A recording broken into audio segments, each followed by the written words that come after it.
Hey ghouls, welcome back to my channel. So today we're gonna do like a little vlog of my steps or how I'm doing on becoming an author, because I wish I knew these things before becoming an author, because it is hectic.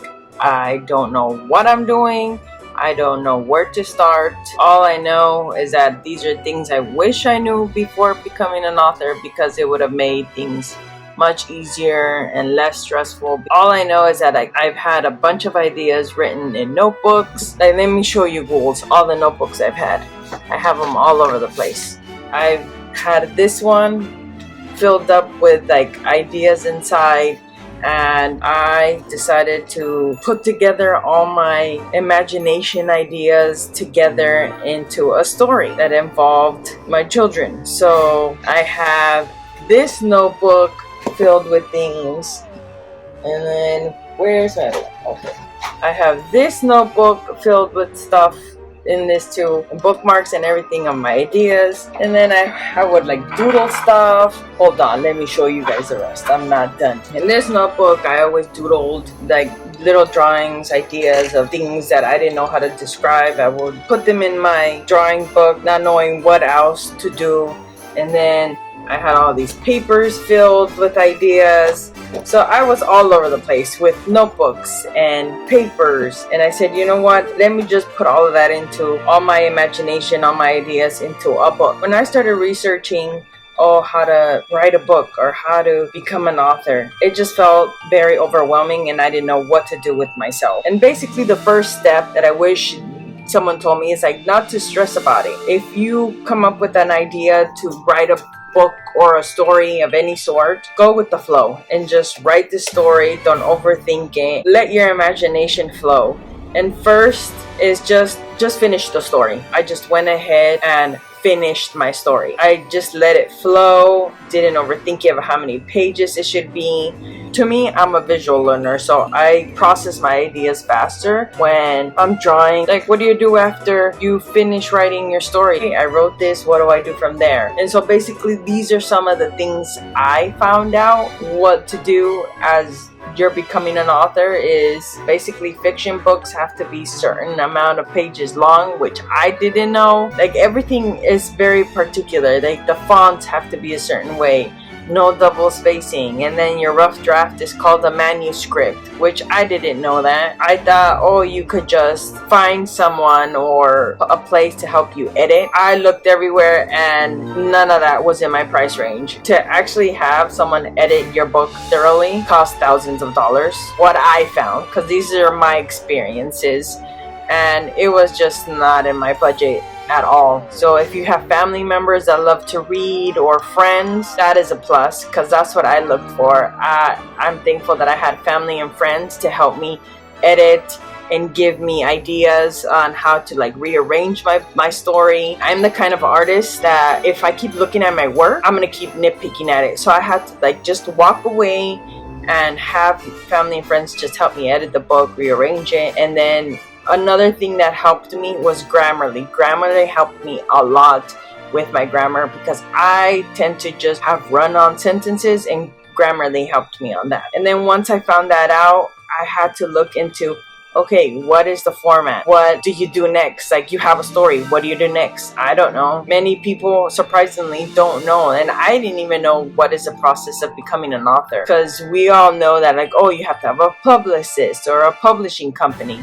So all of those, I looked into all of that, and yeah, it's quite expensive unless you get discovered by them. I'm a new author, an indie author, and that's not gonna happen anytime soon. So happening right now. So I had to thoroughly do my research. And what I found that many indie authors or people that are just published their first book is something called Amazon publishing and Barnes & Noble. So a lot of people do self-publishing on Amazon and Barnes & Noble. But I did all my research. Reddit was a good help to look for information, especially a lot of people that have published their first books give their own experiences on Reddit. get it, so that helped a lot. So basically I went on Amazon. I think it's called KDP or something like that on Amazon. Amazon and Barnes & Noble give you a thorough anything you have questions on, like the format, big should be your book, or the cover, or if you want to do it paperback, hardcover, if you want to do the ebooks or the Kindle or digital wise. They all help you with all those questions, and that was very helpful that Amazon and Barnes & Noble have all of that resources to help you out, because I would have been lost otherwise. It's cool how they let you like order a rough draft of your book. Right now I'm going through it to see things I need to improvise and change. That's what's helpful too, is that both websites have the same sizing for their books, so that helps a lot. To me, I went straight for paperback. I'm the kind of person that I like having actual books to read, so that's why I chose the paperback for now. Eventually I want to do a hardcover, so if you want to look into publishing your own book, definitely look into Amazon, KDP, or Barnes & Noble Publishing, because those two really help on self-publishing any book or anything you want to publish, and they have a bunch of resources on there. And then how I'm busy doing so many things at once, I said, you know what, let me try to find someone help me design a cover for my book. And that's where you got to be careful online, because there's so many people that try to take advantage of you when it came to designing my book cover and helping me format. And I got swindled, so I ended up just doing it on my own and doing my research. I never heard of this website, but it's called canva.com, and that one I would say it's worth your money, because if you just do Photoshop, yeah, you edit pictures and this and that, and it helps with certain things. But Canva, you could design so many things. It even has templates on how to design the cover of different sizes of your books. So that was very helpful to me. So that's what I started doing. And right now, let me show you. I'm doing stuff on Canva right now. I'm doing my mood boards on my characters. So that helped a lot. So far, that's where I am right now on my journey of becoming an author. If you have any questions or suggestions or anything that could help me out in this journey, I would love if you Ghouls would leave a comment down below, because this is very stressful when you're doing everything on your own. You don't know where to start, and so far I have formatted everything on my inside of my book. It's a must for you to have Word to basically format the inside of your book, because you have to do it in a certain font and you have to do it a certain spacing, and then the templates they give you on the two websites for the inside of your book are in Word for you to finalize it, and you have to save everything in PDF. The covers of the books are not printed in RGB, whatever that is. I got the rough draft of my book, and look at how dark it came out. You don't see nothing at all. So now I know that the colors print out different. And then if you go matte, and see, these are like all the overwhelming decisions that are, it's just the littlest things that you don't think of. It can make your book look bad. There's a difference between matte and glossy. Mattes really print out more darker than glossy covers. So I chose glossy because my book has the cover of my book has a lot of colors in it. And then the inside, I was debating on doing drawings for the titles on top of the titles of every chapter. So I had to go back, pause the formatting of my book, and go back to drawing. So it's just a bunch of little things here and there that you have to put together, and it does get overwhelming. And I wish someone could just write a list down. Okay, first just finish the story. That's the most important part. Don't get overwhelmed with what you got to do next. Once you're done with the story, you could either go to Amazon or Barnes & Noble, and they definitely have a bunch of resources and lists of how to format the inside of the book. So they give you the templates to do the cover of your book. Upload everything onto their website, and they're the ones that tell you, okay, everything looks good, or maybe you got to fix this for it could look better.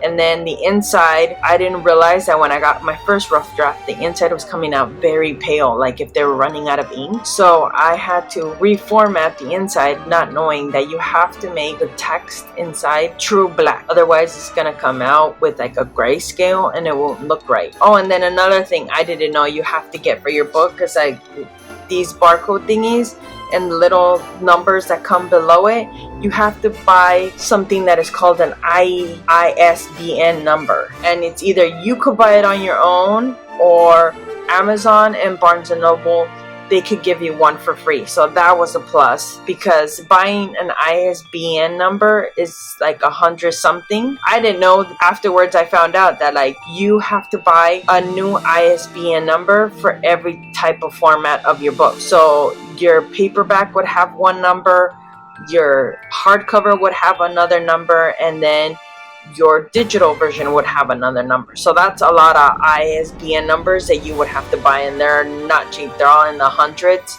So what's the plus about Barnes and Noble and Amazon is that they give you the opportunity to they give you one for free. And all they do is put in your book is that either they're going to put it's Barnes & Noble Publishing or Amazon KDP Publishing. So that's the only difference that would change in your book. And just waiting back to see if it gets accepted. So keep your fingers crossed, Ghouls. And let's see if I actually become an author with the published book.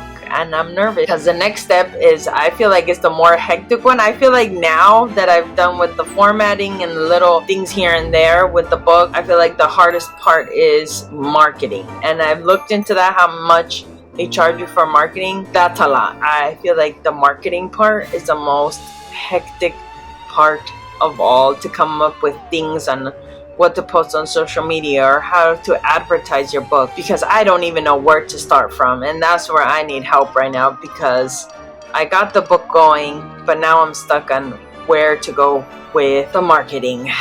And thank goodness Canva helps with certain templates of what to post on social media, formats for TikTok and all of those places to post the little videos. But it is hard, I would say. It is hard to come up with things of what to post and this and that. Oh, and then another thing that's most important after I did my research too, make sure that create a mailing list where people could go and get updates, and you can send them emails and stuff. But these are things on my journey that I'm doing of becoming an author, and thank you for coming along. Don't forget to like this video, comment, subscribe, and I'll see you next time, Ghouls. Bye.